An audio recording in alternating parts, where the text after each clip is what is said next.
अब धेरै कुराहरू छन्, धेरै कुरा सम्भव हुन्न, कुरा कहिले सकिँदैन, हुन त काम पनि सकिँदैन। थोरै कुराहरू अलि धेरै कामहरू गर्ने हाम्रो प्रयास रहनुपर्छ। यो ताप्लेजुङ अत्यन्तै सुन्दर ठाउँ, बसिरहँ बाँचिरहँ, यही तपाईँहरूसँग बसिरहँ जस्तो लाग्ने ठाउँ। यहाँको पानी चिसो, पिउँदा गुलियो गुलियो खालको होइन, लेक अलिक लेक जस्तो ठाउँ। गर्मी धेरै हुन्छ होला भनेर अलिकति बर्सातले हामीले स्वागत गरे जस्तो पनि देख्दैछु होइन र? त्यस्तो सत्यता भएको ठाउँ कहिलेकाहीँ आउने मौका पाउँछु। आज मौका मिलेको छ, अत्यन्तै खुसी छु तपाईँहरूसँग भेटेर। मलाई विश्वास छ तपाईँहरू पनि दुखी हुनुहुन्न। असारको महिनामा हामी सबैजना किसान हौँ, म पनि किसानै हौँ, तपाईँ पनि किसानै हो। अब किसानको बेला भनेको असारको बेला नै हो। यतिखेर हामीले चाहिँ खेती गर्नुपर्ने कुरा थियो, तर अहिले पनि हामी खेती नै गरिरहेका छौँ। हामी किसानको नाति, किसानको छोरा है, किसानको पनाति, हामी किसान, हाम्रो छोरा किसान। अब यो किसानले धान, कोदो, मकै, जौ, गहुँ को मात्रै खेती नगरेर अब चेतनाको खेती पनि गर्छ।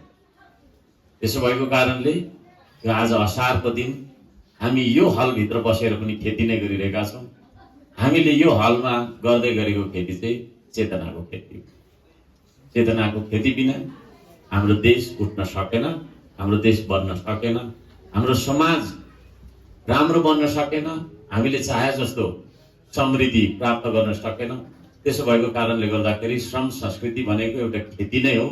त्यो श्रम संस्कृतिले धानको खेती पनि गर्छ। हिजो मात्रै हामी धान रोपेर आउँदैछौँ।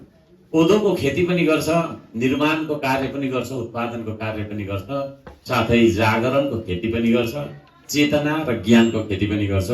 र यो ज्ञान र चेतनाको खेतीमा यहाँहरू सबै कृषकलाई, यहाँहरू सबै श्रमदाताहरूलाई हार्दिक स्वागत गर्न चाहन्छु।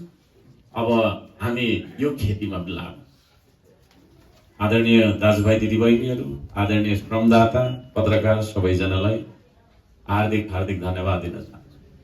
तपाईँहरू कति पौरखी हुनुहुन्छ भन्ने कुरा अघि आउँदाखेरि नै देखेँ मैले। यहाँ हाम्रो अघिल्तिर राखिएको काँक्राले स्वागत गरेको पहिलो कार्यक्रम आज मैले होइन, देशभर घुमिरहन्छु, सैकडौँ होइन, सयौं हजारौं कार्यक्रममा भाग लिन्छु। आज अनौठो खालको कार्यक्रम, जुन कार्यक्रमको अघिल्तिर सधैँ बिस्किट राखिन्थ्यो होइन, फ्रुटी र के जति राखिन्थ्यो, आज काँक्रा राखेर स्वागत गरियो।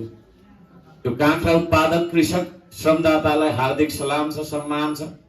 उहाँ जस्तै सबैजना यहाँ उपस्थित कृषकहरूलाई सम्मान छ। किसान दाजुभाइ दिदीबहिनीहरूलाई हार्दिक सम्मान गर्न चाहन्छु।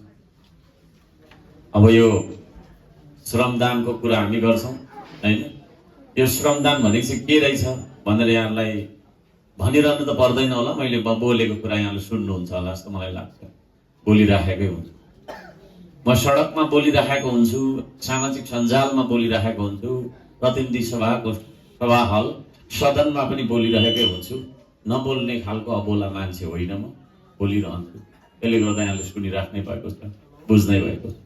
तथापि तपाईँहरूको सामुन्नेमा उभिएर पनि मैले केही कुरा भन्नुपर्छ। यो श्रमदानको अर्थ परिभाषा असीमित लाग्न सक्छ, जति बोल्दाखेरि पनि नसकिन सक्छ। यो श्रमदान भन्ने बित्तिकै के हो भन्दाखेरि यो भनेको चाहिँ योगदान, देशको लागि दिने चाहना। हामी कस्ता मान्छे बनेका छौँ हिजोआज भन्दाखेरि अलिकति काम गर्ने बित्तिकै हामीलाई केही कुरा प्राप्त भइहाल्नुपर्छ।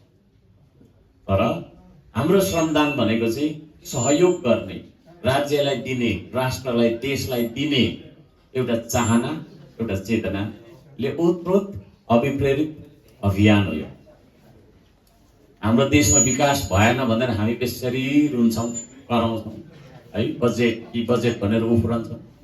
पालिकाहरूदेखि लिएर प्रदेश सभादेखि लिएर माथि केन्द्र सभामा बजेटकै बारेमा चाहिँ तपाईँको ठुल्ठुलो बहसहरू हुने गर्छ।